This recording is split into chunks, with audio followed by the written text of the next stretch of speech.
तो जो इस वक्त सबसे बड़ी खबर वो ये है कि 10 मार्च को पता चल जाएगा कि इन 5 राज्यों में किसकी सरकार बन रही है और 10 मार्च तक जितना सियासी उठापटक देखने को मिलेगा उसका अंदाजा आप पिछले कुछ दिनों में जो हुआ है उससे लगा सकते हैं। उत्तर प्रदेश में 7 चरणों में चुनाव होने हैं, पंजाब में, उत्तराखंड में 1 चरण में चुनाव होना है और गोवा में और मणिपुर में जो है उसकी व्यवस्था अलग की गई है।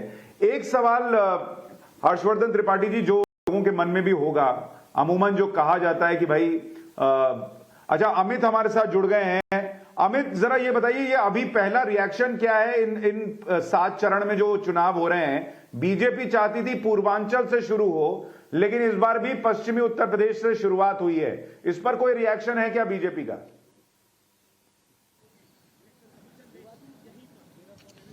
नहीं, इस पे कोई ऐसा कोई रिएक्शन नहीं है, लेकिन हाँ पार्टी ने एक बात जरूर कही, क्योंकि पहले भी मेरी जैसे ही ये हो रहा था कि अनाउंसमेंट होना है और वर्चुअल की बात आ रही है, तो पार्टी के कुछ नेताओं से मेरी बात हुई तो उनका कहना था कि वो तैयार है।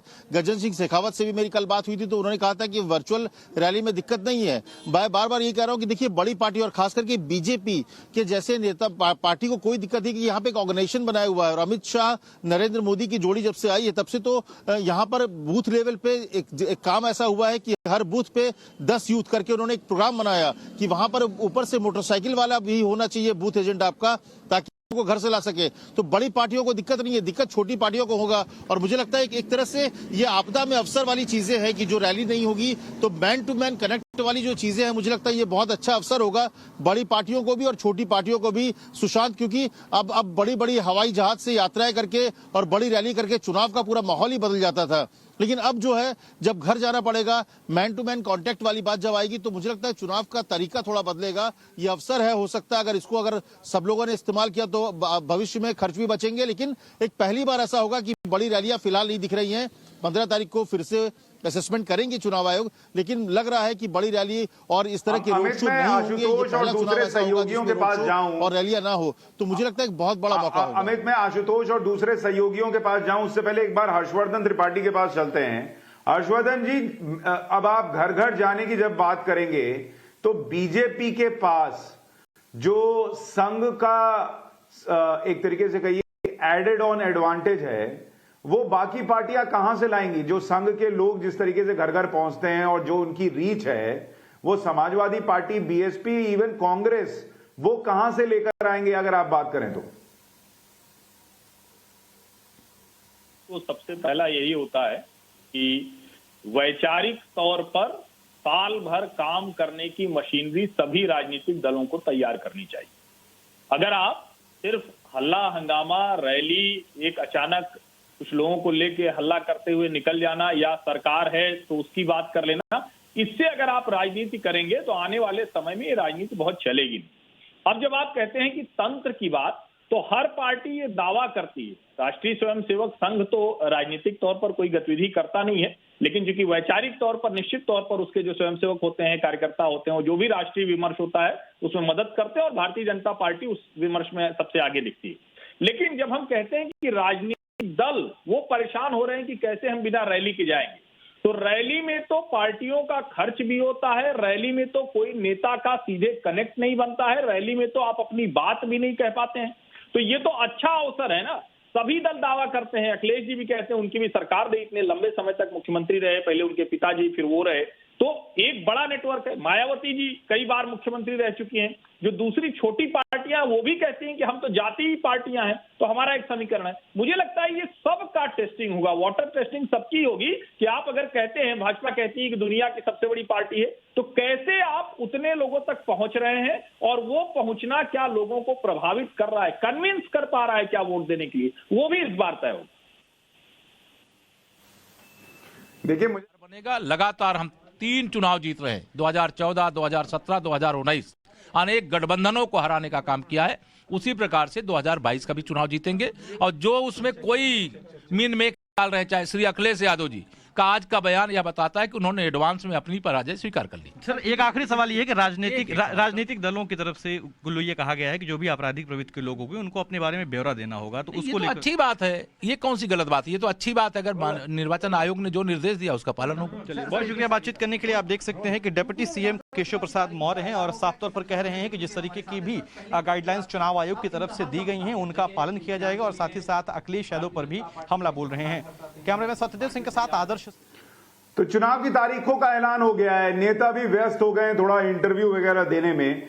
लेकिन कोरोना काल की मैं चर्चा कर रहा था कि कोरोना काल में एक आधी जो अच्छी चीजें हुई होंगी उसमें यह है कि नेताओं को पब्लिक के पास जाकर इस तरीके से फिर से बात और संवाद करना होगा जो कि पॉलिटिक्स से धीरे धीरे गायब होता जा रहा था। हमारे साथ हमारे सहयोगी लगातार बने हुए हैं। आशुतोष, वहां वाराणसी में अगर आप बताएं, वहां तो पीएम हालांकि अक्सर जाते हैं और वहां के लोगों का अगर मैं लोगों के रिएक्शन की बात करूं, ये 7 चरण में चुनाव पश्चिमी उत्तर प्रदेश से होगा, नेताओं को जा जाकर जो है वो वोट मांगना होगा, इस पर लोगों की प्रतिक्रिया आ पाई है या मिल पाई है क्या, कि वो कैसे देखते हैं इसको?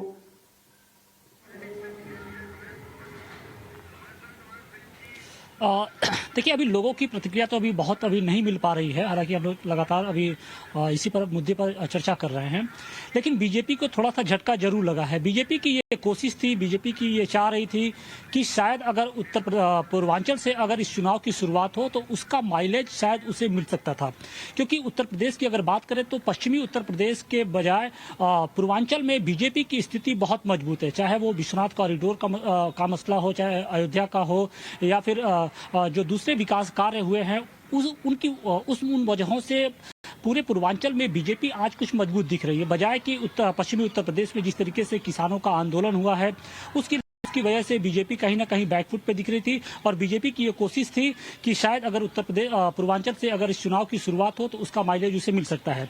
लेकिन इन सब के बीच में खबर एक अच्छी बीजेपी के लिए ये है कि बीजेपी ने जैसे आपने भी कहा कि जो एडवांटेज है, बीजेपी हमेशा 24/7 के 7 उसमें चुनाव के मूड में रहती है। और बीजेपी लगातार पिछले 2 सालों से हम लोग ये देख रहे हैं कि वो लगातार जो अपने फ्रंटल वर्कर्स थे, अपने बूथ स्तर के वर्कर्स थे, चाहे मंडल स्तर के कार्यकर्ता थे, उनके साथ लगातार संवाद कर रही थी, लगातार उनके साथ बैठकों का दौर जारी था। इसके अलावा मिस कॉल के जरिए भी कार्यकर्ताओं को एक तरीके से लोगों को पार्टी की सदस्यता दिलाई जा रही थी। तो निश्चित तौर पे कहा यह जाता है कि जितनी छोटी पार्टियों के वोटर्स होंगे, बीजेपी ने उतने पिछले 5 सालों में कार्यकर्ता खड़े कर लिए और अब उसका फायदा कहीं ना कहीं बीजेपी को इस चुनाव में देखने को मिलेगा।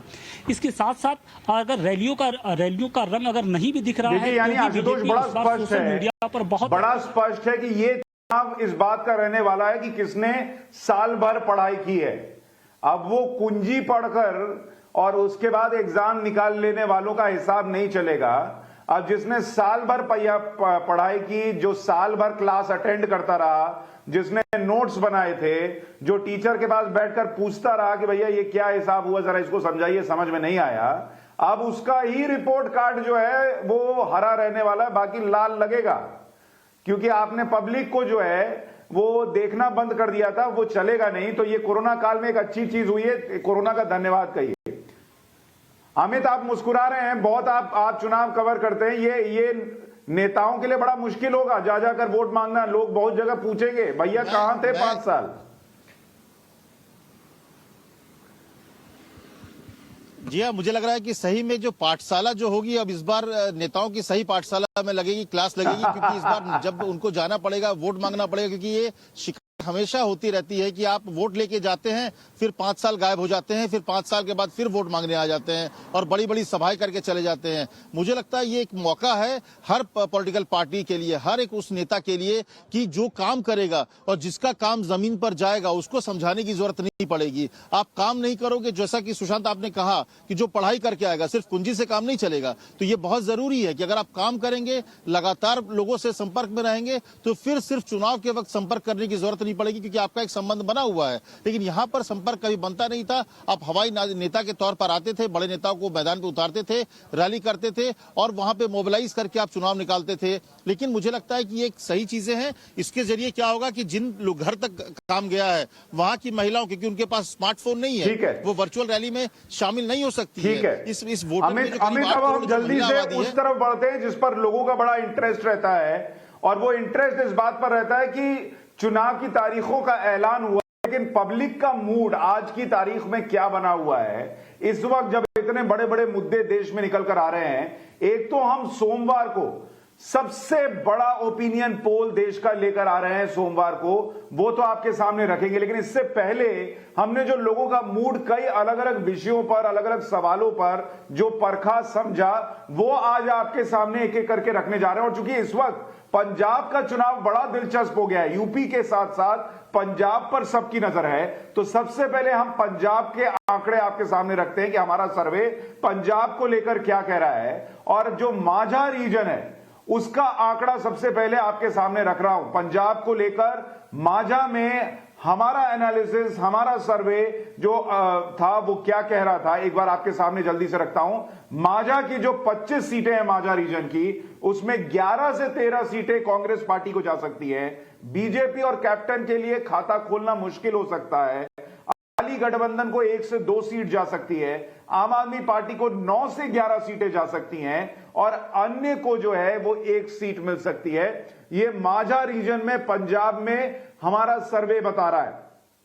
अगर यहां वोट प्रतिशत की बात करें, इसी रीजन में वोट प्रतिशत क्या रहने वाला है किस पार्टी का, तो वो कहता है वोट प्रतिशत कि कांग्रेस पार्टी को सीटें तो यहां पर सबसे ज्यादा मिल सकती हैं। आम आदमी पार्टी और कांग्रेस पार्टी की नेक टू नेक फाइट रह सकती है। लेकिन जब आप वोट प्रतिशत की बात करें तो वोट प्रतिशत में कांग्रेस पार्टी थोड़ी सी आगे है, 36.48% वोट माझा रीजन में कांग्रेस को जा सकते हैं। बीजेपी और कैप्टन को 6.38%, अकाली को 19% के आसपास, आम आदमी पार्टी को करीब करीब 36%। यानी वोट के लिहाज से अगर आप देखिएगा तो कांग्रेस और आम आदमी पार्टी लगभग बराबर रह सकते हैं और अन्य के खाते में 2.23% नजर आ रहा है। तो यह माझा का हाल हो गया।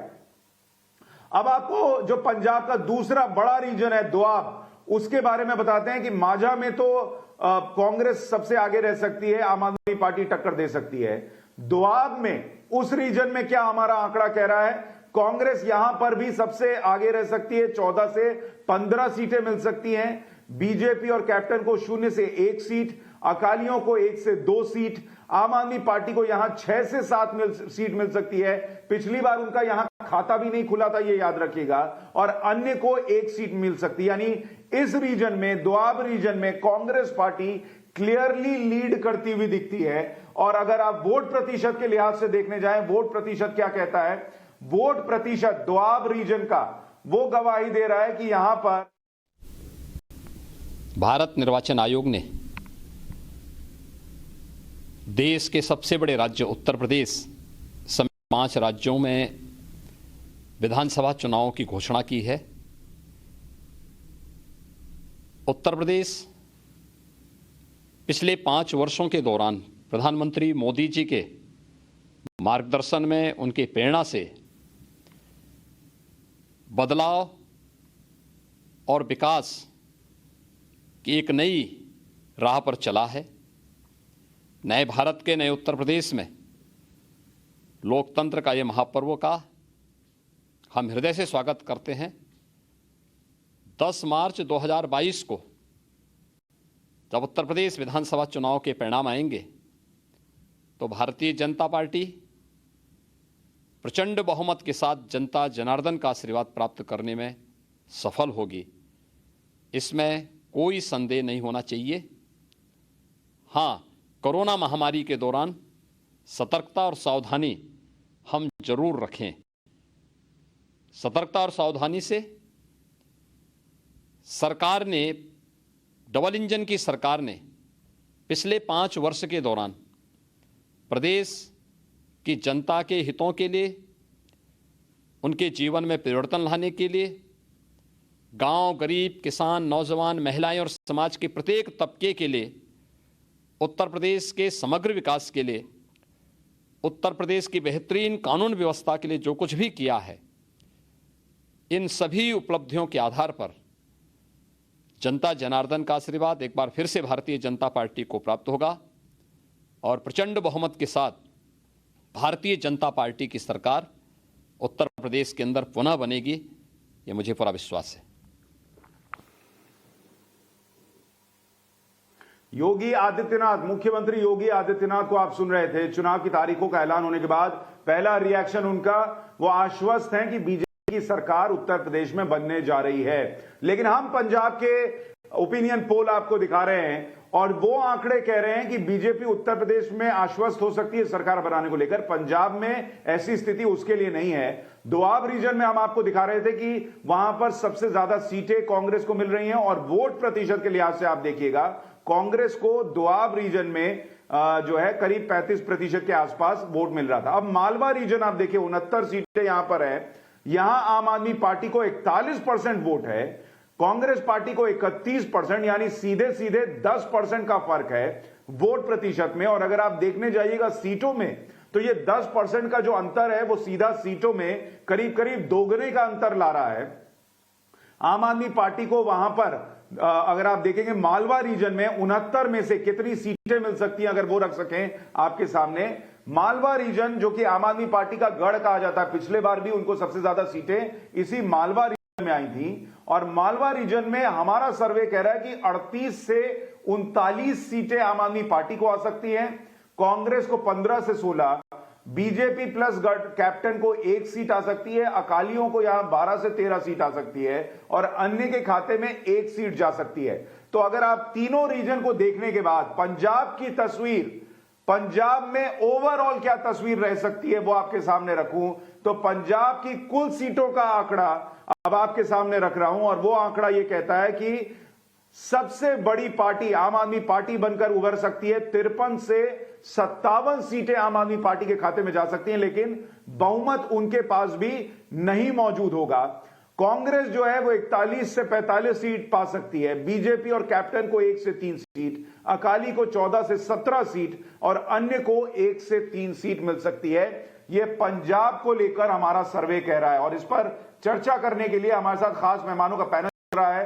राजीव प्रताप रूडी बीजेपी के सांसद हमारे साथ जुड़ रहे हैं, हर्षवर्धन त्रिपाठी सीनियर जर्नलिस्ट हमारे साथ हैं, महेश इंदर सिंह गरेवाल शिरोमणि अकाली दल के प्रवक्ता हमारे साथ हैं, सुरजीत सिंह स्वैच हमारे साथ हैं, स्पोक्स पर्सन है पंजाब कांग्रेस के, और प्रीतपाल सिंह बेनीवाल वो भी हमारे साथ जुड़ रहे हैं, पंजाब लोक कांग्रेस के प्रवक्ता हैं। आप सभी का बहुत स्वागत है।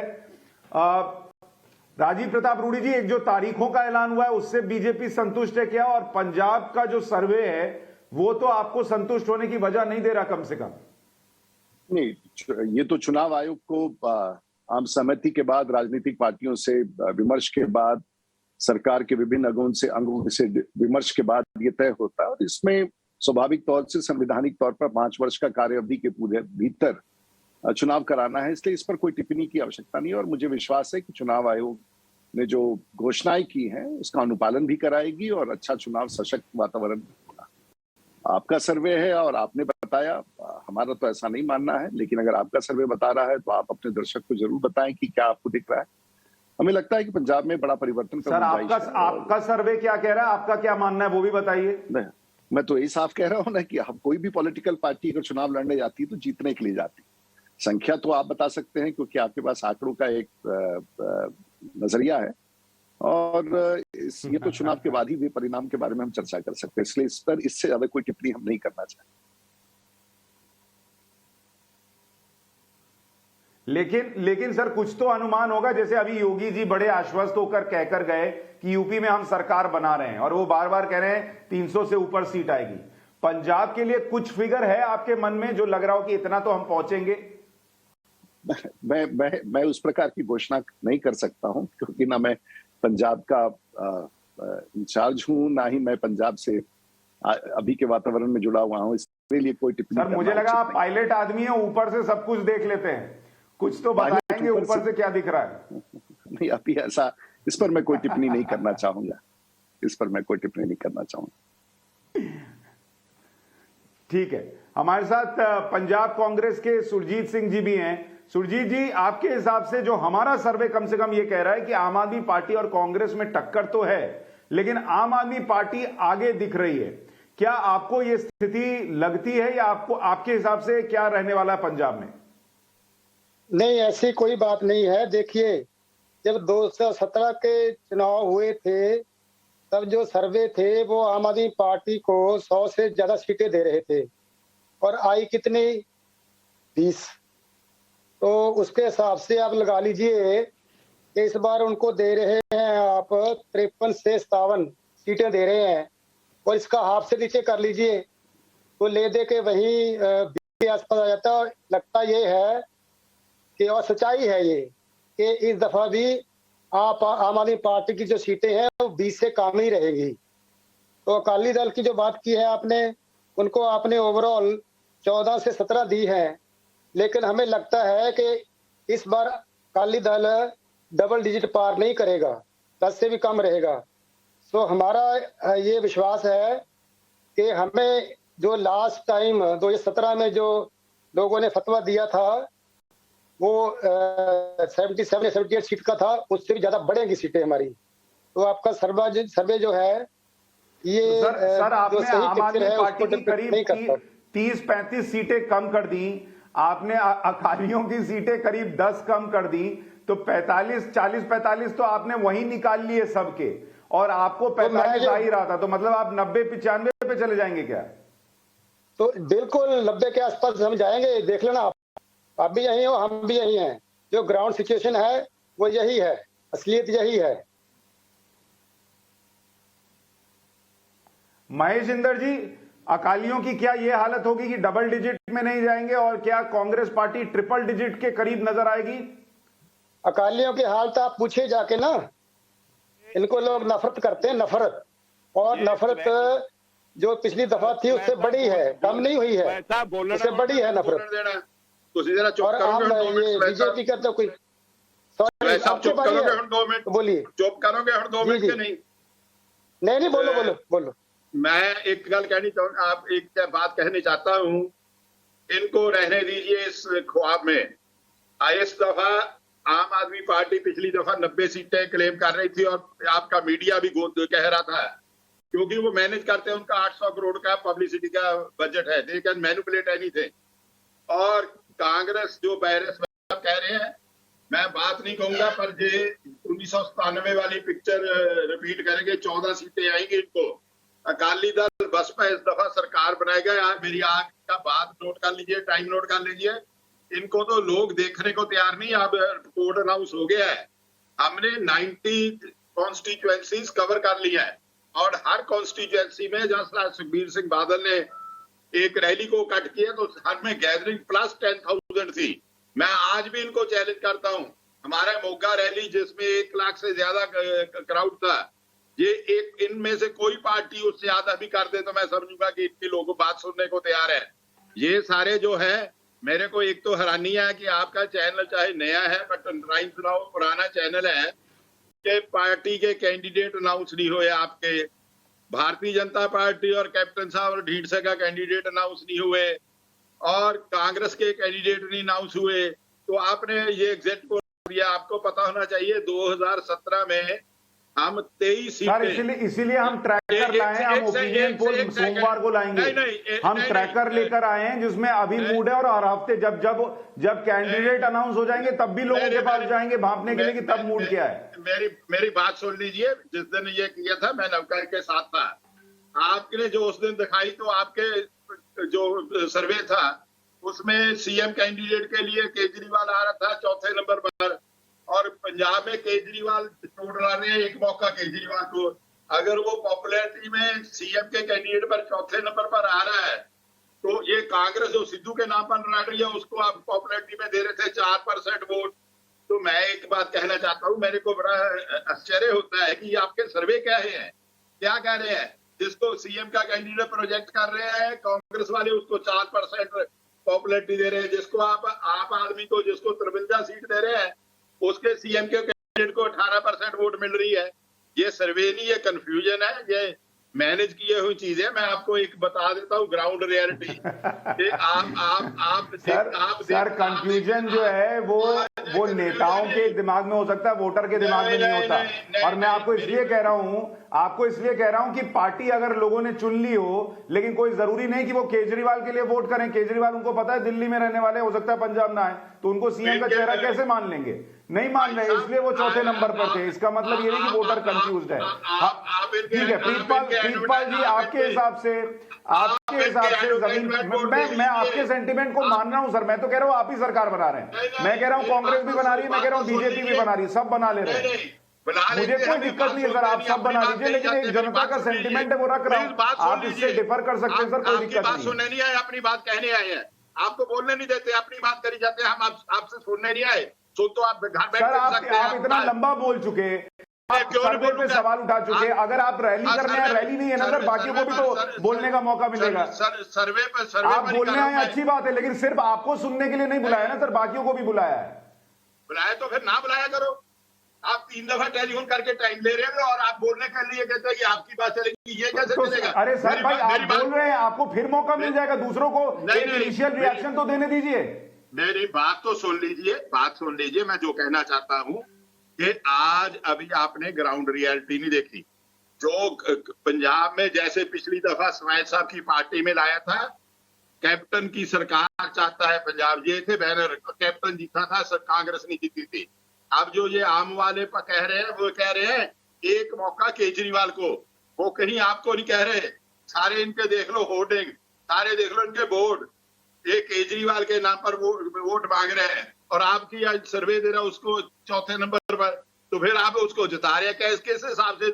मैं वकील हूं, मेरे को समझा तो दीजिए। सर मैं मान गया, अब दूसरे मेहमान पर जाऊं। मैं मान गया अकालियों की सरकार बन रही है, ठीक है। अब कम से कम दूसरों की भी सरकार बन जाने दीजिए इसी सर्वे के अंदर। प्रीतपाल जी, आपके हिसाब से क्या जमीनी स्थिति है? अब 12 सीट पाने वाले, और कांग्रेस पार्टी कह रही है कि ये सिंगल डिजिट में जाएंगे, उस पर अकाली दल इतने नाराज हैं। आपको तो हमारा सर्वे जो है वो कहीं नहीं देख रहा। अब आप जो है वो सर्वे पर सवाल उठाएं और बताएं जमीनी स्थिति क्या है। देखिए अपना शांत भाई, पंजाब में मौसम बहुत खराब हो रखा है, बारिश भी चल रही है और सर्दी भी बहुत हो रखी है। और आपने तो हमें बीच में बर्फ में जमा के रख दिया है, तो बर्फ में से निकलना पड़ेगा थोड़ा सा। कहानी ये है कि आज जो आम आदमी पार्टी का आप बात कर रहे हैं, वो ना एक राघव चड्ढा जी हैं, हफ्ते 10 दिन पहले कहते थे कि चंडीगढ़ एक झांकी है, पंजाब अभी बाकी है। तो झांकी में पंजाब बाकी वाली तो आज हमने कहानी कर दी है, तो वो तो पड़ेगा ही पड़ेगा। तो मेरे हिसाब से हमारी तो जो शुभ आरंभ था हमारा यहाँ का, वो आज फतेह के साथ चंडीगढ़ की मेयर की कुर्सी जीतने के बाद हमने स्टार्ट कर दिया। हमारा फतेह रस स्टार्ट हो चुका है, नो डाउट। हमारा गठबंधन नया है, नए लोग हैं। भाजपा हमारे पुराने इनके साथ, अकाली दल के साथ लड़ती रही है। कैप्टन अमरिंदर सिंह का 9.5 साल का तजुर्बा है। जो नीतियां लेकर जानी है वो कार्ड कैप्टन अमरिंदर सिंह का है, क्योंकि कांग्रेस की 3 महीने की सरकार ने सिर्फ और सिर्फ लोगों को झूठे वादे किए हैं जो टिक नहीं पाएंगे। हम बताएंगे ठोस हमने क्या किया है। कैप्टन की सरकार ने जो 2017 के नारा था हमारा, चाहता है पंजाब कैप्टन की सरकार, उसने जो काम किए हैं वो हम लोगों तक लेके जाएंगे। और बड़ा अच्छा किया है कि इस बार वर्चुअली काफी कुछ होना है, अच्छा सिस्टम है, तो लोगों तक पहुंचा जा सकता है। और क्योंकि मेरे हिसाब से पंजाब के ज्यादातर लोग मोबाइल फोन्स और सोशल नेटवर्किंग साइट्स के जुड़े हुए हैं, तो यहाँ पे प्रचार अच्छा होगा। और कांग्रेस तो अब टूटने वाली है, आज कोड लगा है, आगे आगे देखो होता है क्या। ऐसा फिर आप बुलाया करना, तो उस दिन पता लगेगा कि ठीक है, कांग्रेस टूटने वाली है। और प्रीतपाल जी को लगता है मौसम जो है अभी भले खराब हो पंजाब में, ये मौसम बदलने वाला है। हर्षवर्धन त्रिपाठी जी, नेताओं की राय सुन ली, नेताओं के सबके अपनी अपनी सरकार बनाने के दावे हैं। बतौर पत्रकार आपका एनालिसिस क्या है पंजाब का? क्या मूड इसी तरीके का दिख रहा है कि आम आदमी पार्टी को बढ़त हो, कांग्रेस क्लोज फाइट दे रही हो, बीजेपी और कैप्टन जो है वो पीछे हो, या आपके हिसाब से तस्वीर कुछ और है? हर्षवर्धन जी। देखिए सुशांत जी, ज्यादातर जो आपका सर्वे कह रहा है उसमें मुझे लगता है कि उसी लाइन पर है, लेकिन मुझे लगता है कि अकाली दल को बहुत अंडर एस्टिमेट किया है। मतलब मैं भी ये मानता हूं कि उनकी ताकत इतनी कमजोर नहीं होने वाली है। और अकाली और बसपा का जो गठजोड़ है वो निश्चित तौर पर अभी भी उसका जो रूरल बेल्ट में उनका जो असर है, जो प्रभाव है, वो होगा। एक चीज जो मुझे लगता है कि थोड़ा सा और देखनी चाहिए, जो कृषि कानून विरोधी आंदोलन हुआ, जो मूलतः तो वो किसान विरोधी आंदोलन है, लेकिन कृषि कानून विरोधी कहते हैं उसको, ठीक है, उसी तरह से कह लेते हैं। वो जो आंदोलन हुआ है उसका जो लाभ मिलने वाला है, जो कम्युनिस्ट किसान यूनियनों का है या जो, वो पूरी तरह से आम आदमी पार्टी को जाएगा। अब कांग्रेस किस बेस को लेकर आगे बढ़ पाएगी, ये थोड़ा सा आश्चर्य का विषय है। ये मुझे लगता है कि वहां जब जाएंगे, क्योंकि बड़ी रोचक सी खबरें आ रही हैं, और निश्चित तौर पर जब अकालियों के पास हम जाते हैं, पूछते हैं कि भाई आपका अब क्या, तो अकालियों ने एक बड़ा दांव लगाया, जिसको हम कहेंगे कि बहुत खराब दांव था, कि गुरुद्वारा प्रबंधक समितियों के जरिए उन्होंने कृषि कानून विरोधी आंदोलन का राजनीतिकरण कर दिया। मुझे लगता है कि ये बैकफायर भी कर सकता है, क्योंकि एक बड़ा पंथिक समुदाय का वोट है जो इस पर अभी भी भ्रम की अवस्था में। बातचीत उनसे करेंगे तो दोनों बात कहते हुए दिखते हैं, भाई पंजाबी सिखों की होंद और सिक्खी हमारी, लेकिन जब उनसे कहिए कि आखिर जो कुछ पंजाब के नाम पर हो रहा है, क्या ये होना चाहिए था क्या, मुझे लगता है ये एक ऐसा पॉइंट है, ऐसा बिंदु है जिस पर आम आदमी पार्टी और अकाली, इन दोनों का जो परफॉर्मेंस। ठीक है सुरजीत जी, इसका जवाब भी दीजिए कि क्या किसान आंदोलन जो हुआ उसका फायदा आम आदमी पार्टी को जाएगा, और मुख्यमंत्री ये जो अभी पीएम सिक्योरिटी वाला इशू हुआ उसमें जस्टिफाई करने के लिए खुद को जो घूम कर ये दिखा रहे हैं कि देखो मुझे भी लोग घेर ले रहे हैं, मेरे खिलाफ भी प्रदर्शन हो रहे हैं, मुझसे भी लोग जो है वो रास्ते में रोक ले रहे हैं, तो जिस मुख्यमंत्री को लोग रास्ते में रोकने के लिए घूम रहे हो वो मुख्यमंत्री दोबारा चुनकर क्यों आएगा फिर? पहले तो जो ये बात है कि आम आदमी पार्टी को किसान आंदोलन का फायदा होगा, कोई ये बिल्कुल गलत है। ये तथ्य से उल्ट है। कारण इसका ये है कि आम आदमी पार्टी ने और खासकर अरविंद केजरीवाल ने कभी भी किसानों के हक में कोई बात नहीं की। तो तथ्य ये है, कोई एक वहां डॉक्टर थे, डॉक्टर स्वयमान सिंह, उसने बताया कि हमने दिल्ली जो बैठे थे किसान, वहां उन्होंने मेडिकल कैंप लगाया था और दवाइयों की जरूरत थी और उसमें काफी और इक्विपमेंट की जरूरत थी। दिल्ली सरकार से, केजरीवाल सरकार से उसने मांगी, वो उसने मना कर दिया, कोई सपोर्ट नहीं की। एक बात, ऐसी और भी बातें बहुत हैं। और दूसरी जो उन्होंने कही है कि आम आदमी पार्टी को छोड़ के बाकी सभी पार्टियों ने किसान आंदोलन को सपोर्ट किया है, अपने वहां आदमी भेजे हैं, मटीरियल भेजा है और पैसा हर तरह की सपोर्ट की है।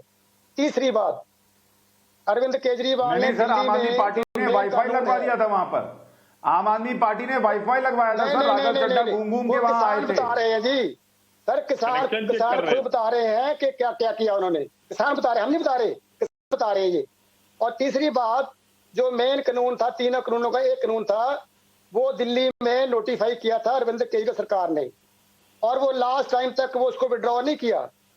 तीनों कानून अब रिपील हो गए हैं, अब तो खत्म हो ही जाएगा ना, लास्ट तक। उसमें अरविंद केजरीवाल जी ने फाड़ दिया था उसको, जानते हैं सर केजरीवाल जी ने कैमरे के लिए फाड़ दिया था उसको, वो कैमरे के लिए ही फाड़ा था। कैमरे के सामने फाड़ने से कानून जो है नोटिफाई किया था वो डी नोटिफाई तो नहीं हो गया ना।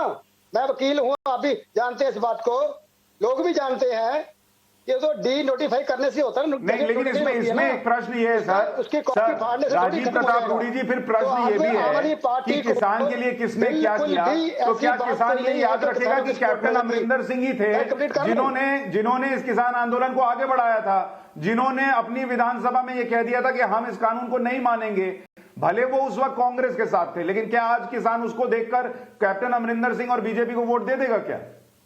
बिल्कुल गलत बात है।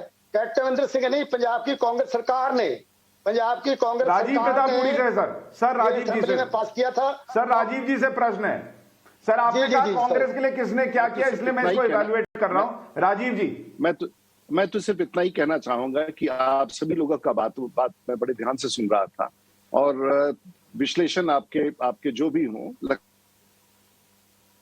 है कि सबके बात और जो परिस्थिति धरती पर है, ऐसी संभावना बन सकती है कि पंजाब बिल्कुल पूरी तरह से हंग हो जाए। और कई लोगों ने मुझसे ये कहा है कि सभी राजनीतिक पार्टियों के बीच में शायद इस बार पंजाब में, चाहे वो किसान आंदोलन का मामला हो, कांग्रेस की अस्थिरता हो, अकालियों पर से अविश्वास हो, भारतीय जनता पार्टी का एक गठबंधन की जो ताकत उभरनी चाहिए थी, इन सब परिस्थितियों को देख करके ऐसा लगता है कि पंजाब एक बुरी तरह से हंग असेंबली की तरफ जाने की संभावना बन रही है। और ये मेरा ही नहीं मानना, सारे विश्लेषकों का ऐसा मानना है। लेकिन अभी वक्त है महीने भर का, शायद परिणाम निकले। और मैं तो भारतीय जनता पार्टी की तरफ से हूँ। मेरा ऐसा मानना है कि लोग में इस बार जो प्रधानमंत्री जी के साथ जो घटना हुआ, लोग कई बार सोचते हैं कि राज्य सरकारों में सरकारी कैसी होनी चाहिए, क्या केंद्र की सरकार के साथ राज्य सरकार चले तो उसका लाभ कई राज्यों में दिखा है। और जो मध्य प्रदेश में मध्य प्रदेश हो, उत्तर प्रदेश में कई स्थानों पर देखा है। तो शायद राजनीति पे समय बदलते और परिणाम बदलने में, लोगों का मन बदलने में बहुत समय नहीं लगता है, मेरा ऐसा मानना है। ठीक है, ग्रेवाल जी एक बात बताइए, क्या जो राजीव प्रताप रूडी जी कह रहे हैं कि हो सकता है हंग असेंबली हो जाए। सर मैं आ रहा हूं आपके पास। ग्रेवाल जी, क्या हंग असेंबली की कोई संभावना आपको दिखती है, अकालियों को दिखती है? और अगर ऐसा हुआ तो अकाली और बीजेपी की पुरानी दोस्ती जो है वो काम आ सकती है एक दूसरे की मदद करने के लिए, या कैप्टन अमरिंदर सिंह का चेहरा आपको याद आएगा? में आने में क्या डेवलपमेंट्स होती हैं वो तो समय बताएगा, इस समय कुछ नहीं कहा जा सकता है।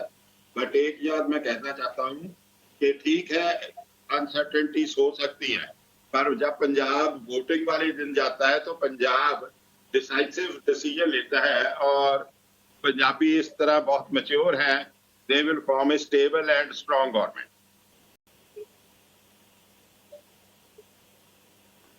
नहीं, लेकिन आपने इनकार भी नहीं किया कि बीजेपी के साथ नहीं जाएंगे। अब तो कानून वापस हो गए। मैं आपसे पूछूं आप आम आदमी पार्टी के साथ जाएंगे तो मेरे ख्याल से आप सीधे कह देंगे नहीं जाएंगे। मैं भाई साहब इतनी जल्दी अकेला कोई फैसला नहीं ले सकता, ये पार्टी के डिसीजन होते हैं। पार्टी डिसीजन लेती है।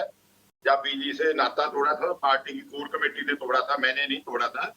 जब कोई भी डिसीजन होगा पार्टी की हाईकमांड बैठेगी, कोर कमेटी बैठेगी और डिसीजन लेगी। अभी कोई संभावना नहीं। प्रीतपाल जी, आप लोग उम्मीद में बैठे हैं हंग असेंबली हो और फिर सब मिला जुला कर जो है वो कांग्रेस और आम आदमी पार्टी को निपटा दें?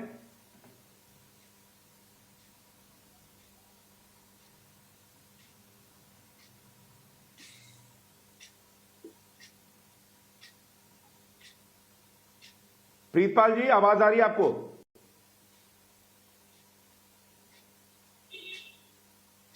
प्रीतपाल जी से पूछ रहे हैं। प्रीतपाल जी को शायद आवाज नहीं जा रही है। हमें आगे बढ़े उससे पहले कुछ और जो सवाल हमने इस सर्वे में रखे थे वो दर्शकों के सामने रख देते हैं और उसके नतीजे क्या आए थे वो भी आपको बताते हैं। पंजाब में किसी को भी स्पष्ट बहुमत मिलता तो नहीं दिख रहा, लेकिन आम आदमी पार्टी को बढ़त दिख रही है। अलग अलग पार्टियों के नेता कह रहे हैं कि ये आप दिखा रहे हैं, ऐसी जमीन पर स्थिति नहीं है। सबके अपने अपने दावे हैं। कांग्रेस को लगता है 100 सीटें 95 सीटें आ जाएंगी। अकाली दल को लगता है उनकी स्पष्ट बहुमत वाली सरकार बनेगी। बीजेपी को लगता है हो सकता है हंग असेंबली भी हो जाए। लेकिन कुछ और सवाल जो हमने रखा, क्या चरणजीत सिंह चन्नी के काम से लोग संतुष्ट हैं? और हां और ना लगभग आसपास है। हां कहने वाले करीब 42% लोग हैं और ना कहने वाले 39%, कह नहीं सकते 19% है। तो अगर आप देखेंगे तो लगभग बराबर का मामला हां और नहीं का नजर आ रहा है। अगला सवाल हमने पूछा था लोगों से इसके बाद कि वो सवाल डालिए स्क्रीन पर।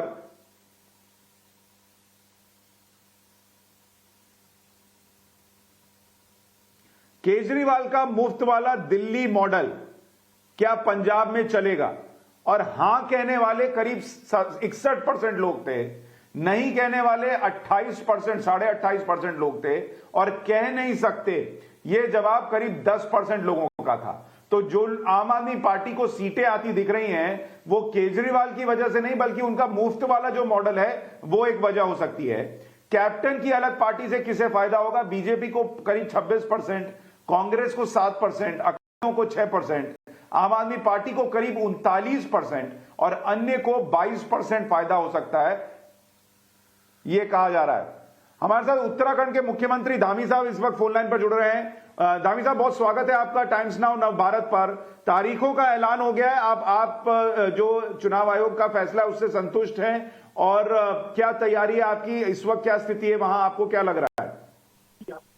हम पूरी तरह से तैयार हैं और हम पहले से ही तैयार हैं।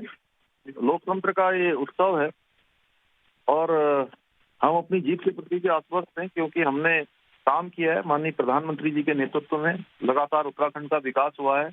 हर क्षेत्र में, चाहे आज हम रेल क्षेत्र की बात करें तो एक से बड़ी बड़ी योजनाएं हमारे पहाड़ों तक रेल गई है। सड़क की बात करें तो सड़कें पहुंची हैं। हवाई यात्रा की बात करें तो हवाई कनेक्टिविटी यहाँ पर बढ़ी है। चाहे आज आयुष्मान भारत योजना हो, चाहे यहाँ पर आज प्रधानमंत्री जी की गरीब कल्याण अन्न योजना हो, सभी में यहाँ पर लोगों को राहत पहुंचाने का काम हुआ है, लोगों की सहायता का काम हुआ है। और हमने भी लगातार पिछले 5 वर्षों में यहाँ की जनता की सेवा की है और हम इन्हीं सबको लेकर जनता के बीच में जा रहे हैं। हमारे उत्तराखंड की जनता बहुत जागरूक है, बहुत समझदार है, यहाँ राष्ट्रवादी लोग हैं। इसलिए वो माननीय मोदी जी के जो काम हैं और हमारे द्वारा जो प्रयास हैं, उन प्रयासों को आगे बढ़ाएंगे और हम जो उत्तराखंड हम बनाना चाहते हैं, उस उत्तराखंड को आगे बढ़ाने में जनता हमको हमारा आशीर्वाद देगी।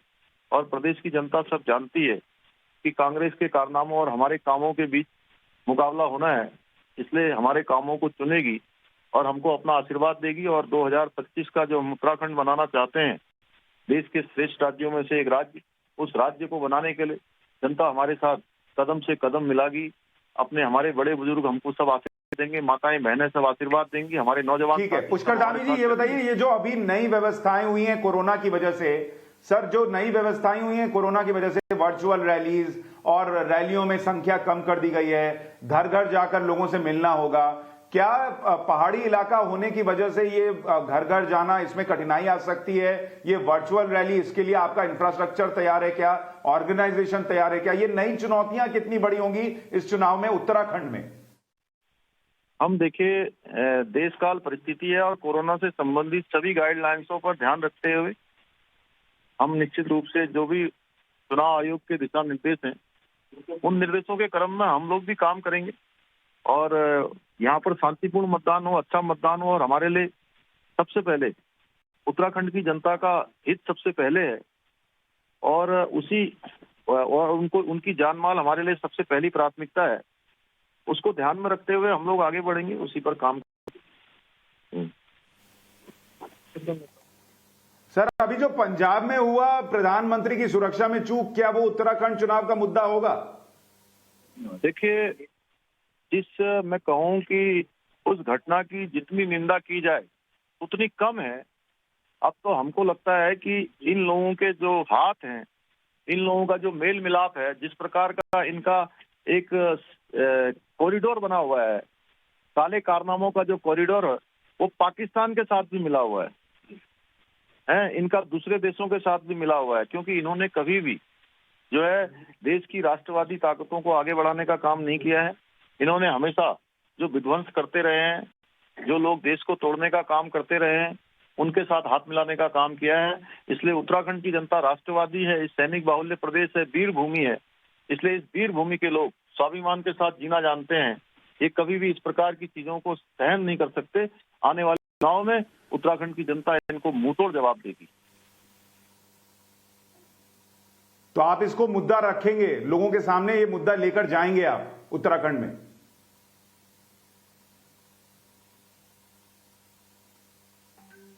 चलिए, हमारा संपर्क जो है वो कट गया है धामी साहब से, लेकिन वो भी बड़े आश्वस्त हैं उत्तराखंड में बीजेपी की सरकार बनाने को लेकर। और उत्तराखंड के लेकर हमारा सर्वे क्या कह रहा है वो भी अभी थोड़ी देर में आपको बता देंगे।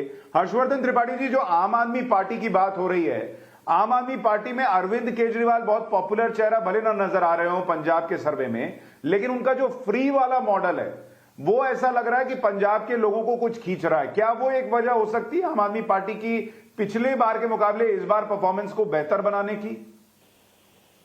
देखिए सुशांत जी, परफॉर्मेंस कितनी बेहतर होगी ये तो अभी थोड़ा कहना मुश्किल है, लेकिन जब हम कहते हैं कि उनके पक्ष में क्या क्या चीजें हैं, और जो मैंने पहले भी कहा, जिसको संभवतः प्रिंसिपाल जी ने कर दिया, देखिए ये जितनी भी कम्युनिस्ट किसान यूनियन है 2017 से 2022, अब भले ही राजेवाल ने अभी पार्टी अपनी बना ली है और वो कह रहे हैं कि हम सभी सीटों पर लड़ेंगे 117 पर, लेकिन लगातार आम आदमी पार्टी के लोगों ने ये जो कम्युनिस्ट किसान यूनियन रही, इनको सबसे ज्यादा, अगर कोई जिनको कहते हैं ना कि हाथ मिलाकर चलते हुए, तो ये पार्टी रही।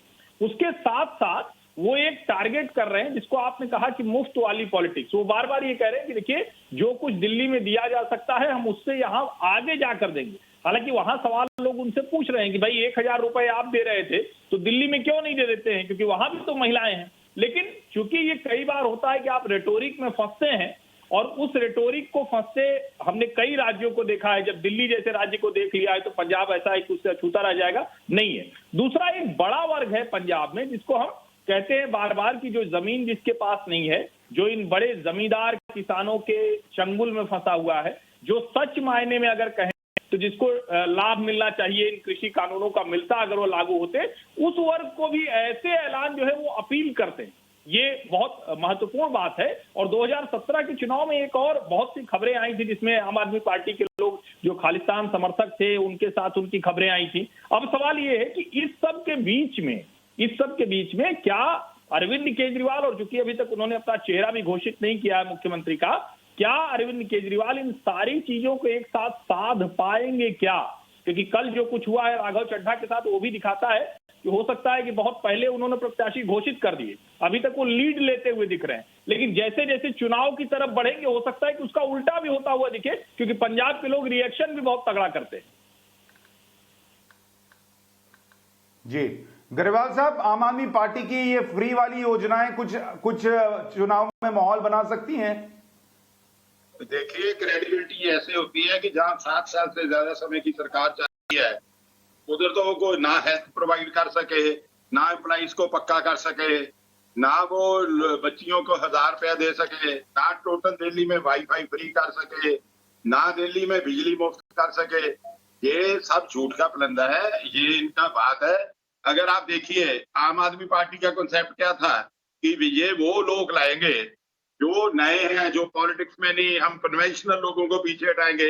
मैं कहीं और की बात नहीं करता, मैं लुधियाना को बिलोंग करता हूँ। लुधियाना के जो 5 कैंडिडेट किए अनाउंस इन्होंने, वो 3 कांग्रेस के डिजर्टर है, 2 हमारे डिजर्टर है अकाली दल के। उनमें क्या है, they all are rejected lot by other parties, और इन्हें हीरो बना दिए। ऐसे लोग आम आदमी पार्टी को डायरेक्ट करेंगे? कल आपने देख ही लिया सोशल मीडिया पर, उन्होंने एक लिस्ट जारी कर दी सोशल मीडिया पर जो अब तक इन्होंने टिकटें सेल की है, जिसमें मोहाली का सबसे ऊपर नाम आता है 1.5 करोड़ रुपए। इसी तरह फिरोजपुर का किया है, मोगा का किया। सो ये सारी चीजें जब आएंगी ना, देखो इलेक्शन से पहले बहुत कुछ अच्छा लगता है, अब पता चलेगा। अब डेट अनाउंस हुई है कि अच्छा क्या है, कौन अच्छा है कौन माड़ा है। अब तक तो हवाई फायर थे। अनाउंस हुई है और कैंडिडेट अनाउंस होने के बाद भी तस्वीर बहुत बदलती है। ग्रेवाल साहब, मैं आपकी इस बात से इत्तेफाक रखता हूं। देखते हैं पंजाब की तस्वीर क्या रहेगी। और मैं फिर स्पष्ट कर दूं कि टाइम्स नाउ नवभारत पर जो हमारा ट्रैकर है वो हफ्ते दर हफ्ते जब नए नए मुद्दे चुनाव में आते जाएंगे, कैंडिडेट्स का ऐलान होता जाएगा, हम उस हर हफ्ते आपको बताते जाएंगे कि क्या जनता के मूड में परिवर्तन आ रहा है। इसलिए आप टाइम्स नाउ नवभारत पर यह सर्वे लगातार देख सकते हैं। और सोमवार को ओपिनियन पोल, सबसे बड़ा ओपिनियन पोल लेकर भी हम हाजिर होंगे। पंजाब की बात की, आप सभी मेहमानों का बहुत शुक्रिया हमारे साथ जुड़ने के लिए। एक बहुत छोटा सा ब्रेक ले रहे हैं, ब्रेक के उस पार उत्तर प्रदेश की बात करेंगे, जल्द लौट रहे हैं।